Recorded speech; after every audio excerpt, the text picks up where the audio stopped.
À l'heure où je tourne cette vidéo, il doit être environ 14h donc. Bonsoir.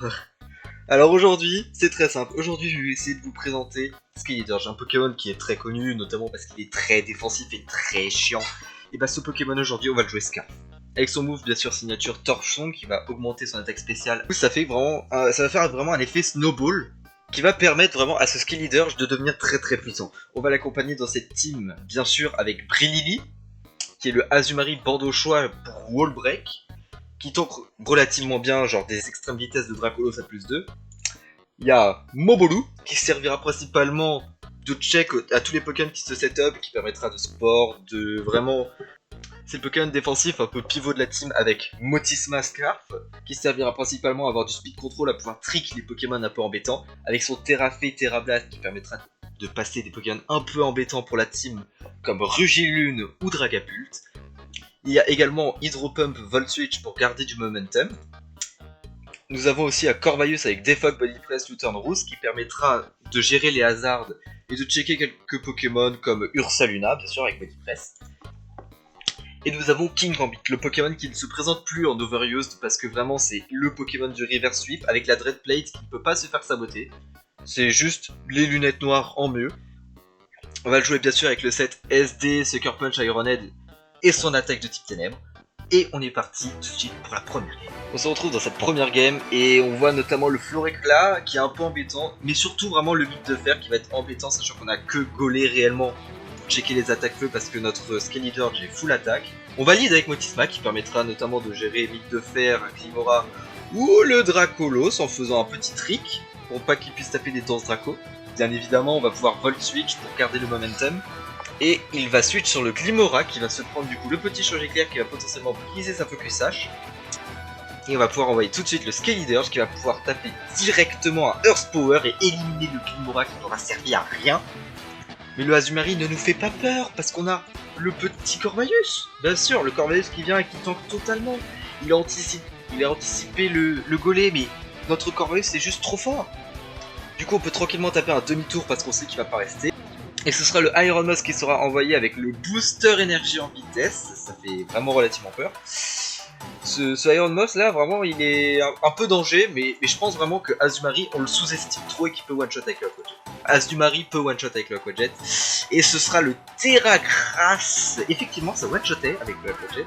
Le Terragrass Energy Ball, mais Azumarill qui est intuable et qui tank bien évidemment. Du coup on va pouvoir envoyer le petit Skeletor et on va se prendre la Fairy Dance qui fait vraiment relativement mal. Du coup, on va pouvoir taper le Torchon de manière totalement gratuite parce que son Dracolos et Scarf, ça va cheap un peu le Azumarill. Il a l'info qu'on est Scarf normalement vu qu'on a dépassé le Glimora. Du coup on va pouvoir switch et on va tout de suite envoyer de nouveau le Corvalius. On va pouvoir taper un petit atterrissage. Et avec le pression on va pouvoir enlever des PV de Azumarill qui ne pourra pas rester indéfiniment sur nous. Du coup on va pouvoir taper un petit demi-tour. Là on sait qu'il va retaper normalement une liquidation. On va pouvoir taper bien évidemment un Volt Switch. Il n'a pas envie de rester sur le Volt Switch vu que bien sûr il va prendre trop de dégâts et après il ne pourra plus revenir pour checker le Pitadou. Il décide de stay in. Moi je prends, ça permet de le chip. Ça permet de faire en sorte que le Skeletor va bientôt spammer les torchons sans qu'il y ait vraiment de réponse. Il peut tanker une attaque du Zamazen. Maintenant que le Azumarill est affaibli, en fait il n'y a plus vraiment de réponse à mon Skeletor. Il y a le Zamazenta mais il devrait pouvoir tanker normalement une attaque. Il y a le King Gambit mais je peux le Terrafeu, ce qui fait que je pourrais tanker son attaque. Et il y a le Dracolos mais il est Scarf. Du coup vraiment le début de game est propre, je peux tanker non. Du coup là ça nous met un peu dans la sauce parce qu'il me semble que normalement je pouvais le tanker mais bon.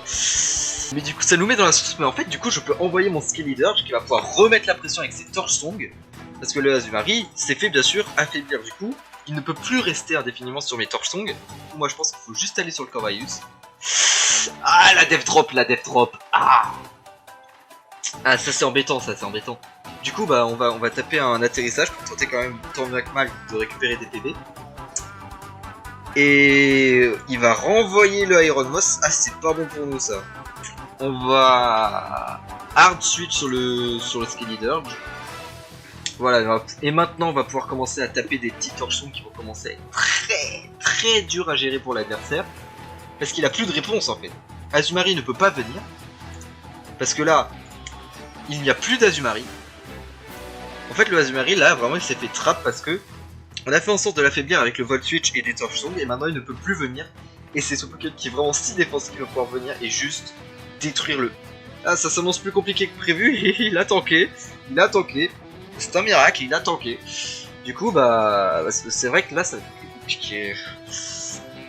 Allez, on va envoyer notre propre Azumarill et taper un Aqua Jet. Il était... Ok, c'est aussi un Azumarill qui apparemment a joué avec de la vitesse, qui a pu dépasser mon Azumarill, qui a aussi fait Aqua Jet. Du coup, là, ça risque vraiment d'être compliqué. On va envoyer le Motisma faire Volt Switch. Et là, vraiment, c'est le moment pour tenter de faire marcher le King Gambit. Faut juste s'occuper du Zamazenta, mais je pense que ça peut passer. On envoie le Corvallis. Si le Zamazenta perd son boost en def, ça peut passer. Ok, là on tape demi-tour, parce qu'on sait sur quoi il va se bloquer vu qu'il a le Choice Scarf.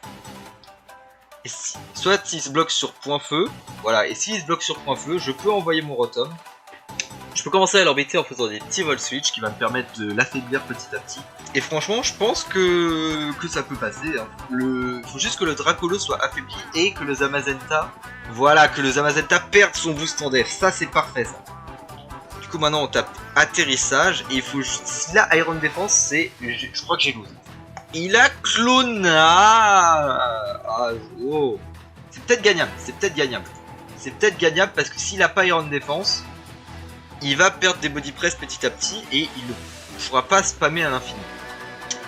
Je pense que c'est gagnable, c'est gagnable. Le cri qui met pas bien, Ça... Il a Iron Défense. Ah oui, non mais il veut m'humilier en plus. Oh, tiens, oh. Bizarre ça, bizarre. Oh bah, tiens. Mon doigt a zippé. Non. Ouais, bon bah là globalement j'ai perdu. Hein. On tente quand même parce que why the fuck not. Hein. On a bien fait marcher le Skater, juste il a pas réussi à tuer le Azumarill qui était probablement veste d'assaut sur 7. Franchement la game était pas facile, il y avait le Azumarill veste d'assaut qui était vraiment un bon gros counter à Skater. Et il y avait aussi la bite de fer, mais bon, enfin, c'est surtout vraiment ce Zamazenta qui est plus rapide parce que Skater reste bien évidemment très lent. Et on se retrouve tout de suite pour la deuxième game.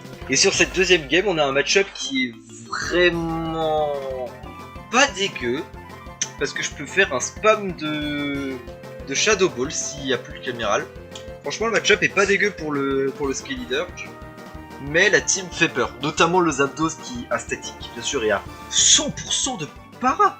Je n'ai jamais vu dans ma vie un seul Zapdos qui n'a pas para. Ça n'existe pas. Du coup, bien sûr, on valide comme d'habitude sur le Motisma. Motisma qui va pouvoir taper un petit demi-tour sur le Zapdos pour le week-end un peu. Zapdos qui va faire extrêmement peur. Parce que vraiment ma réponse à Zapdos c'est... Ouais. Voilà, c'est ça le problème. Je pense que je vais envoyer le Skill Leader. Oh, c'est un Zapdos Tailwind. Franchement, je le vois jamais en solo. En VGC, de temps en temps ça se voit, mais en solo jamais. Franchement, c'est original. Mais bon, il va se prendre bien sûr le Overhit. Si je ne mise pas... Et Skill Leader qui malheureusement n'arrive pas à tuer le Zapdos et qui va pouvoir envoyer le Overhit sur le Skill Leader de l'adversaire. Le Overhit qui va faire quand même relativement mal parce qu'il ignore mes changements de stats dont mes baisses de stats.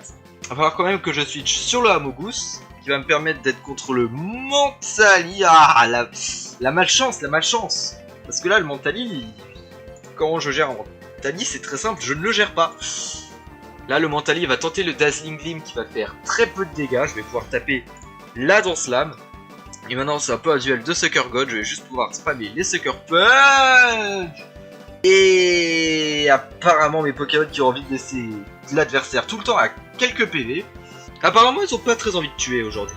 Bon, on va bien sûr envoyer le Rotom qui va pouvoir taper un petit Volt Switch vu qu'il n'a pas de type sol.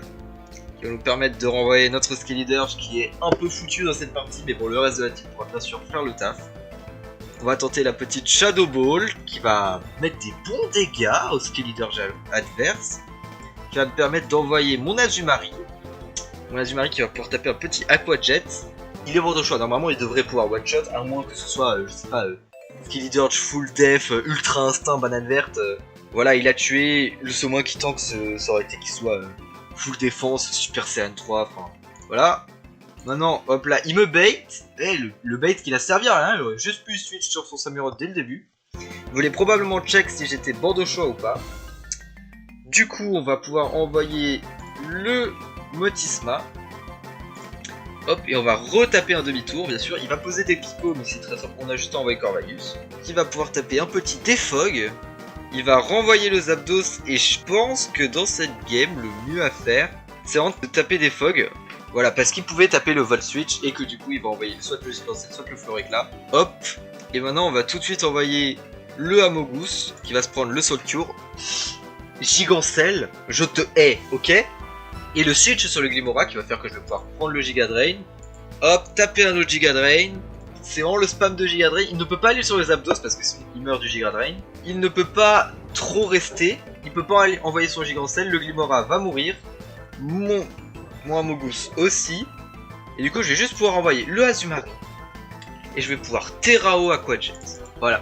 Et c'est comme ça que cette game va se finir parce que bien sûr, le Gigancelle a beau être un Gigancelle. D'ailleurs, c'est la première fois que Zapdos ne para pas, mais le Gigancelle a beau être un Gigancelle, il ne peut pas battre absolument ce Azumarill. Ah, j'ai peut-être un peu grid. Ouais, mais non. Azumarill, là, avec la liquidation, devrait pouvoir tuer. Il a claqué son Terra avec, bien sûr, son Mentali. Et le Death Drop, Heureusement qu'il y a eu le Death Drop. Et du coup, là, on peut juste spammer les liquidations parce qu'il finira par y avoir un autre Death Drop. Et Gigancelle, ce Pokémon du démon qui mérite probablement plus que l'avant. Je pense l'euthanasie, c'est bien. Et le Body Press qui ne tue pas. Azumarill, vraiment, le Pokémon, on le sous-estime trop. Azumarill a une tankiness de fou. Tous ceux qui sous-estiment Azumarill n'ont jamais eu Azumarill dans leur team. Et on se retrouve tout de suite pour le troisième match. Et ce troisième match où le match-up est vraiment dégueu avec le Baxcalibur, le mythe de fer, mais si on arrive à éliminer le Baxcalibur et que potentiellement le mythe de fer va tenter de Terraplante, le Skeletor, je peux faire de très gros dégâts à la team, mais bon, il y a Samurott qui suit aussi, qui est vraiment très embêtant. Mais le Fragile Eddy et le Roue de Fer peuvent vraiment se faire surprendre par le Skeletor. Franchement, je pense qu'il y a un monde où c'est winnable. Du coup, on va envoyer le Motisma sur le Roue de Fer Booster Énergie. Ah oui, c'est le set Suicide Lead avec les pièges de rock et ultra rapide. Bon, du coup, on va taper juste un Hydro Pump qui ne va pas miss. Du coup, on aura juste les pièges de rock qu'on pourra bien évidemment enlever avec Corvalius. Et là, déjà, il y a un Pokémon qui est éliminé. Toute ma team est en vie et les pièges de rock sont facilement enlevables. Il pourra bien sûr tenter de me mettre la pression avec le mythe de fer, mais je pense, franchement, le match commence bien. S'attendez pas à ce que Motisma tape un Hydro Pump dès le tour 1. S'attendez probablement à une douille, genre le feu follet ou autre. Et l'adversaire qui décide de prendre beaucoup de temps pour jouer quand même. C'est vraiment long. Et l'adversaire qui a décidé d'arrêter de jouer. Et du coup, bah, je pense vraiment que c'est le Skeletor qui a fait très peur à l'adversaire. Vraiment, il a fait tout le taf sur cette game. Il a été mort de trop. Il n'a même pas eu le temps de cliquer tellement il était tétanisé. Et du coup, c'est la fin de cette vidéo. Je vous invite vivement à vous abonner et lâcher un pouce bleu. Ça m'aiderait vraiment beaucoup. C'était ma première vidéo. J'espère qu'elle vous a plu. Et sur ce, je vous dis à la prochaine.